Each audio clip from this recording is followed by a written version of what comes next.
Es un gusto presentarles al siguiente discursante, al señor Ángel de México, con su tema La verdadera fe.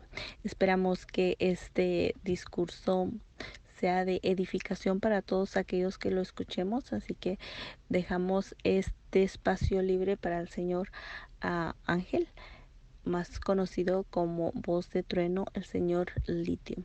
Adelante, Lithium, tienes toda nuestra atención. Muy bien, muchas gracias y gracias al grupo por la paciencia. Bueno, sería la primera vez que hago esto porque todas las veces que lo he hecho ha sido desde un punto de debates, de refutación, de exposición. Nunca había hecho esto, pero bueno, adelante. Una vez habiendo orado antes de entrar, comenzamos en el nombre de Jesús, el nombre de Cristo, con el tema de la fe verdadera y la fe en quien esté basada. Comenzaríamos con Hebreos 11:1. Después la fe, la certeza de lo que se espera, la convicción de lo que no se ve. Porque por ella alcanzaron buen testimonio los antiguos. Hebreos 11:3. Por la fe entendemos haber sido constituido el universo por la palabra de Dios, de modo que lo que se ve fue hecho de lo que no se veía. Por la fe, Abel ofreció a Dios más excelente sacrificio que Caín, por lo cual alcanzó testimonio de que era justo, dando Dios testimonio de sus ofrendas, y muerto aún habla por ella. Por la fe no fue traspuesto para no ver muerte, y no fue hallado porque lo traspuso Dios, y antes de que fuese traspuesto tuvo testimonio de haber agradado a Dios. Como vemos aquí, el texto nos está dando a entender que Abel por la fe vivía justamente, y por la fe también daba ofrendas con fe, y al parecer Caín no lo hacía. Ni siquiera su ofrenda era agradable a Dios porque no daba como Abel, no daba de lo mejorcito, sino de lo que pensaba que ya no le servía a él. Hebreos 11:6 dice, pero sin fe es imposible agradar a Dios, porque es necesario que el que se acerca a Dios crea que le hay y que es galardonador de los que le buscan. Aquí es importante detenernos a reflexionar sobre Hebreos 11:3, pues el escritor de Hebreos hace una comparación de algo que existe y que se ve, el universo, hecho de lo que no se veía. Es decir, antes la palabra de Dios no se veía, Dios es invisible, pero estaban los planes de Dios hacer el universo y todo lo visible, lo que existe, y fue hecho. Es la fe, la certeza, el conocimiento seguro y claro que se tiene sobre algo que no es, pero que será, o no se ve, pero que existe, de algo que estamos convencidos, es decir, tenemos convicción, seguridad de que algo es verdad, de que existe o que vendrá, que aún no existe ni se ve, pero que llegará a ser y llegará a verse, igual como la creación del universo. El escritor de Hebreos nos da un ejemplo, la creación del universo con la fe. Es así pues nuestra fe, basada y fundamentada en lo que ya Dios había dicho y había prometido, sobre algo que ahorita no se ve, pero que sabremos, estamos convencidos de que vendrá. Aquí es correcto recordar al mejor ejemplo de fe después de Jesús, claro, al padre de la fe, Abraham. Después de haber recibido la promesa de tener un hijo, aún siendo viejo y su esposa anciana también, Dios ordenó a ofrecerlo en sacrificio, es decir, a matar y a quemar a su único hijo, el hijo de la promesa. Eso no es algo simple, era el hijo de la promesa, el hijo que Dios le había dado después de haberle prometido descendencia, la cual Abraham no tenía.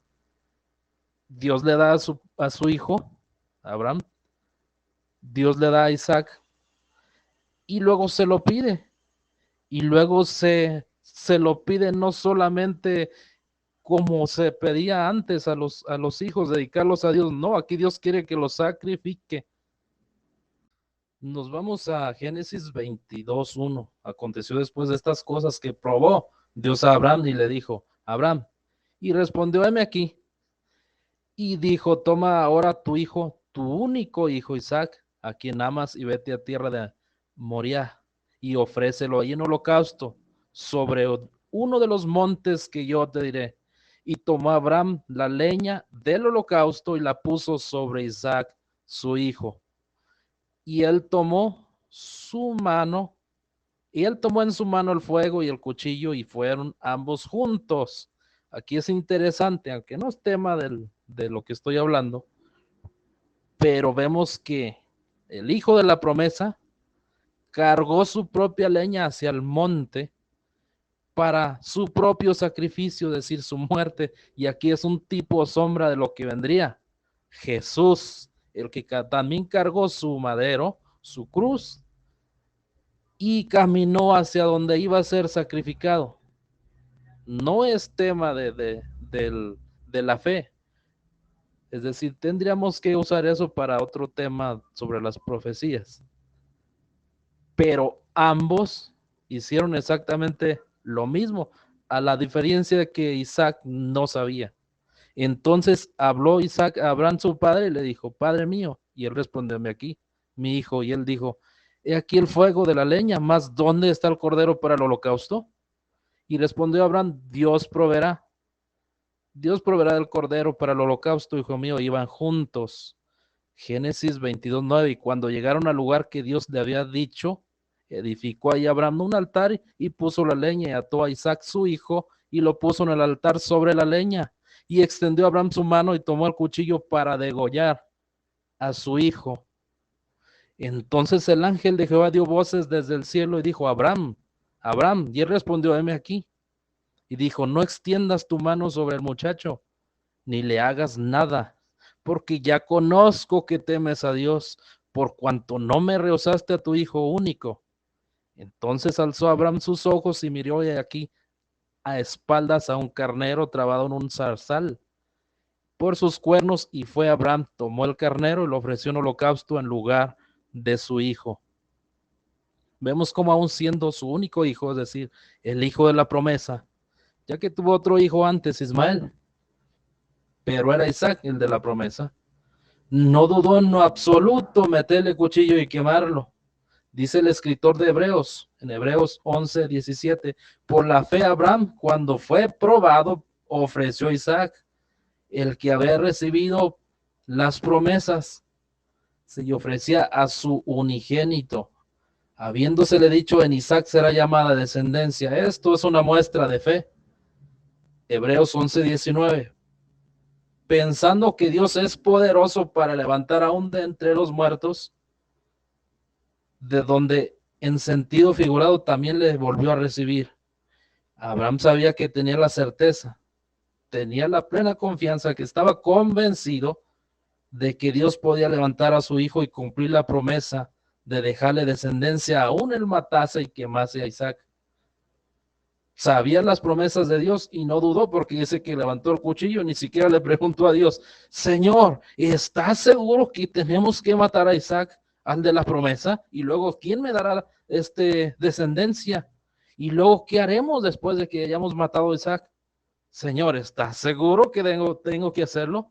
Como decimos a veces muchos de nosotros, ¿será que es de Dios? ¿Será que realmente Dios quiere? Pues la confianza y la fe de Abraham no fueron así. Abraham no le preguntaba a Dios, Señor, ¿estás seguro que tenemos que matar a Isaac? Y luego, ¿quién me va a cumplir la promesa después? La Biblia dice que Abraham con toda confianza levantó el cuchillo e iba a matar ya a Isaac. Si no es que Dios lo detiene, lo hubiese matado por la fe en Dios.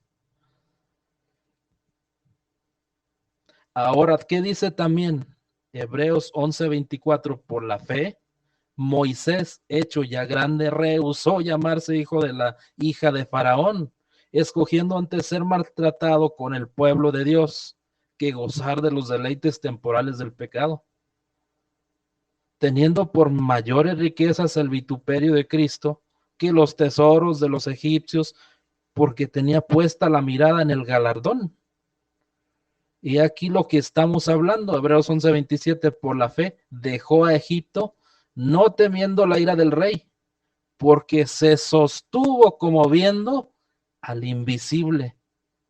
11:28 de Hebreos, por la fe celebró la Pascua, la aspersión de la sangre, para que el que destruía a los primogénitos no tocase a ellos. Por la fe pasaron el mar rojo como por tierra seca.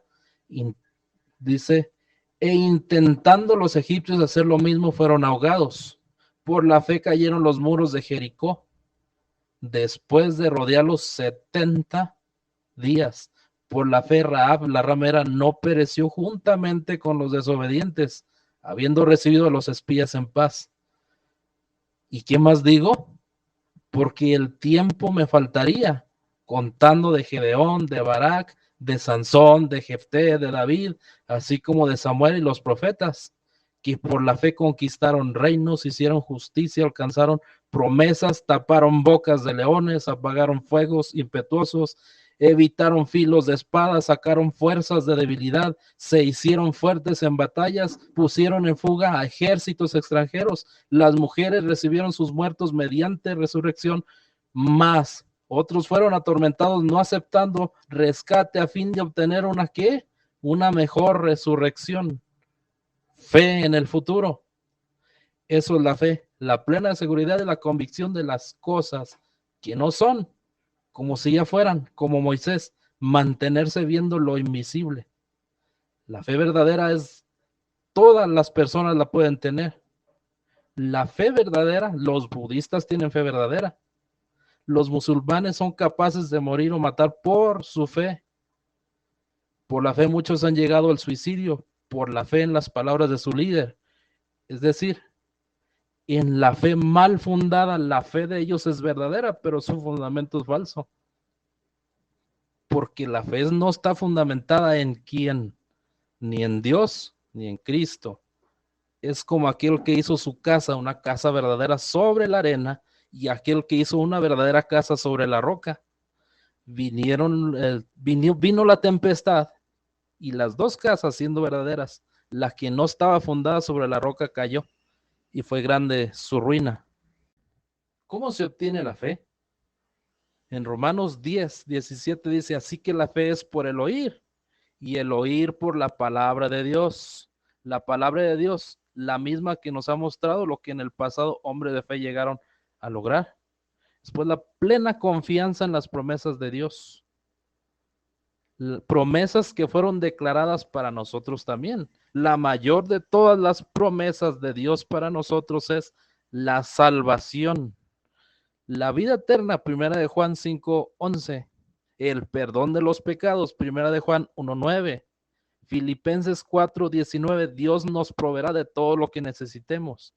Mateo 11:28, un descanso de todas las aflicciones del mundo, de todos los problemas, de todo lo que nos puede pasar a nosotros como creyentes. Y los que viven en el mundo cansados de pecado y de pecar, es una promesa de descanso en Mateo 11:28, Hechos 1:4-5, al Espíritu Santo, Santiago 1:12, la corona de la vida, Juan 16:33, paz, Mateo 21:22, recibir todo lo que pidamos, porque dice, todo lo que pidieres en oración, con fe, creyendo lo recibiréis. La fe verdadera no tiene grises, o es fe o simplemente no lo es. Santiago 1:6 dice, pero pida con fe, no dudando, nada, porque el que duda es semejante a la onda del mar, que es arrastrada por el viento y echada de una parte para otra. No penséis, pues, quien haga tal cosa que recibirá cosa alguna del Señor. Si nosotros pedimos, pero pensando en que posiblemente Dios no me escuchó, o posiblemente no pase nada, o posiblemente Dios no quiera hacer lo que le estoy pidiendo, alguna sanidad, lo que sea, o porque es muy grave la enfermedad o el problema, entonces La misma Biblia nos responde, si no tienes fe, ni siquiera esperes recibir cosa alguna. Si pedimos y pedimos sin fe, entonces no es que Dios haya fallado o que la fe no funciona, es simplemente que no existe. Es como encender una televisión, una TV, sin estar conectada a la corriente eléctrica. No funcionará. Humanamente es imposible creer en algo que nuestros sentidos no perciben. Lo invisible, lo que no se ve, lo que no se percibe, lo que no existe. Nuestros sentidos simplemente no lo creen porque no lo perciben. Esto sería como viendo lo invisible. Entonces, ¿la fe viene de nosotros? ¿Viene de nuestra conciencia? ¿Viene de nuestro intelecto? ¿Viene de nuestra mente? No, no es así. La fe viene de Dios. Vamos a ver Filipenses 1:29, dice así, porque vosotros os es concedido a causa de Cristo, no solo que creáis en él, fe, sino que también padezcáis por él. Hechos 13:48 dice, los gentiles oyendo esto se regocijaban y glorificaban la palabra del Señor y creyeron, fe, todos los que estaban ordenados para la vida eterna. En otro texto dice, Dios añadía cada día a la iglesia los que habrían de ser salvos. Romanos 12:3. Digo pues por la gracia que me es dada a cada cual que está entre vosotros, que no tenga más alto concepto de sí que el que debe tener, sino que piense de sí con cordura, conforme a la medida de fe que Dios repartió a cada uno. Entonces la fe viene ¿de quién? La fe viene de Dios y del oír su palabra. ¿La fe verdadera puede fallar? No. Lo que Dios prometió, Él lo cumplirá. Santiago 4:3 dice, pues pedís y no recibís porque pedís mal, para gastar en vuestros deleites. La fe verdadera no es que no funcione, es que por más grande que sea mi fe en algo que es Dios, no quiere decir que todo lo que yo crea, Dios me lo va a dar simplemente porque a mí se me ocurrió o porque yo creo que es lo mejor para mi vida. Simplemente si Dios no quiere, no llegará. Y de igual manera, dice Romanos 8:26, de igual manera el Espíritu Santo nos ayuda en nuestra debilidad, pues que hemos de pedir como conviene, no lo sabemos. Pero el Espíritu mismo intercede por nosotros con gemidos indecibles. Ese Espíritu que escudriña hasta lo más profundo de Dios, sabe, Él sí conoce a Dios y sí conoce cuál es la voluntad de Dios. Ese espíritu que vive en nosotros, Él sí sabe qué es lo que tengo yo que pedir o qué es lo que conviene para mi vida. Con gemidos indecibles, Él sí ruega al Padre y sí intercede por mí, porque dice la Biblia que yo como humano no sé ni qué tengo que pedirle a Dios. Puedo pedirle cosas que no convienen o puedo pedirle cosas que me van a hacer daño después. Yo no lo sé. Pablo decía, no sabemos qué habemos de pedir, pero el Espíritu que sabe, Él sí pide por nosotros. El mismo Jesús nos enseñó la clave. Hágase tu voluntad y no la mía. Hebreos 12:2 dice, puesto los ojos en Jesús, el autor y consumador de la fe, el cual por el gozo puesto delante de él sufrió la cruz, menospreciando lo propio, y se sentó a la diestra del trono de Dios. Respecto a lo cual 3 veces he rogado al Señor, dice Pablo, que quite de mí. Pablo tenía una enfermedad, se cree. Y dice en 2 de Corintios 12:9, y me ha dicho, bástate mi gracia porque mi poder se perfecciona en la debilidad. Por tanto, de buena gana me gloriaré. Entonces, conforme a la Biblia, hemos visto que los creyentes, los cristianos, los que creemos en Dios y en su palabra, tenemos que tener la plena certeza cuando estamos rogándole a Dios por la petición que nosotros queramos, pues dice, pídeme, yo te daré. Y todo lo que pidieres en oración creyendo lo recibiréis. Pero por el Espíritu Santo también tenemos que ser conscientes de lo siguiente: hágase tu voluntad y no la mía. Porque posiblemente estamos pidiendo por sanidad y esta no llega, como con Pablo. Y los cristianos de fe fallecen, los cristianos de fe sufren enfermedades, los cristianos de fe sufren accidentes, los cristianos de fe sufren carencias, los cristianos de fe son pobres. Sí dice la Biblia que el justo por la fe vivirá, pero no dice vivirá con riqueza, vivirá con esto, vivirá con lo otro, vivirá con salud. Jesús mismo dijo, en el mundo tendréis aflicción, mas confiad, yo he vencido al mundo. Entonces, no es que los cristianos no tengan fe cuando oran y no reciben, es simplemente que Dios, que es soberano, sabe lo que conviene para mí. Y conforme a la Biblia, lo que hemos leído, la fe verdadera está sometida a la voluntad de Dios, el autor y consumador de la fe, que fue Jesús mismo, dijo, hágase tu voluntad y no la mía, es decir, mi voluntad la someto a la tuya. Así que no es correcto pensar que yo puedo rogarle a Dios un auto, una casa, riquezas, empresas, no sé, salud, lo que sea, y que sea lógico y justo que por mi enorme fe las reciba. La Biblia dice que eso no funciona así. La Biblia no nos enseña que tenemos que pactar con Dios, como algunas iglesias neopentecostales lo hacen. Usted puede pactar con Dios con tantos mil pesos o dólares o la moneda de tu país y usted recibirá su milagro. Eso es falso. La Biblia dice que si nosotros pedimos con fe conforme a su voluntad, lo recibiremos.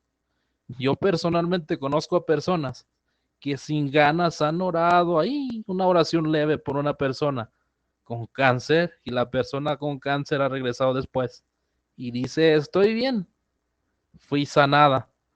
Digo sanada porque supe el caso de una mujer. Pero también he visto en la iglesia personas que llevan meses en oración y ayuno y al final mueren. ¿Por qué? Porque la verdadera fe que produce los milagros está sometida a Dios. Es decir, la fe no mueve la montaña. Como dice el dicho, la fe mueve montañas. No, la fe mueve a Dios y Dios es el que mueve la montaña. Y hasta aquí pues yo terminaría con la exposición sobre qué es la fe. Yo sé que es muy pequeña, pero es la primera vez. Así que bendiciones a todos y adelante. Pues primeramente damos gracias a Jehová nuestro Dios y a su amado Hijo Jesucristo por ayudarnos a entender un poquito cada día más de su palabra y también al discursante que lo ha hecho muy bien. Definitivamente este es un tema en que tenemos que meditar cada día para ponerlo en práctica en nuestro diario vivir. Así que ahora pues vamos a abrir el grupo para que los participantes den sus opiniones y cualquier pregunta que tengan, pues está libre.